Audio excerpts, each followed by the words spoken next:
हे जे आहे ना बोलणारे यांनी हा का बोलत नाही?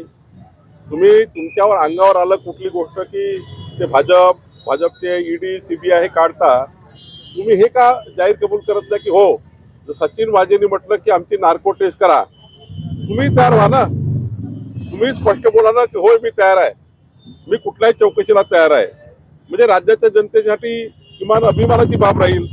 पण तुमच्यावर एखादा आरोप झाले किंवा एखादा संगीन आरोपी जेलमध्ये कबूल करतोय किंवा मान्य करतोय की होय हे झालं आहे, तर त्या केसमध्ये यांच्याकडनं सर्वांकडनं अपेक्षा अशी होती की महाराष्ट्राच्या 14 कोटी जनतेचा आपण जेव्हा मंत्री असतो तेव्हा सरकार म्हणून काम करतं, तेव्हा सरकारमधल्या काम करणाऱ्या कुठल्याही मंत्र्यावर जर आरोप झाले त्याची जबाबदारी आहे राजीनामा देणे, त्याची जबाबदारी आहे चौकशीला समोर जाणे. तर मला वाटतं अनिल देशमुखांकडनं आणि त्यांचे जे आहेत बाकी बोलणारे त्यांच्याकडनं अपेक्षा अशी आहे की होय याची खुली चौकशी करा, याची सीबीआय चौकशी करा, याची नार्को टेस्ट करा, हे मान्य केलं पाहिजे असं मला वाटतं.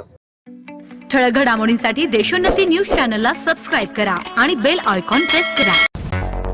मुंबई, पुणे, नागपूर, मराठवाडा असो का विदर्भ, राजकीय, सामाजिक, शैक्षणिक क्षेत्र असो का क्रीडा, सर्वच घडामोडीचे विश्लेषण पाहायला विसरू नका. फक्त देशोन्नती न्यूजवर.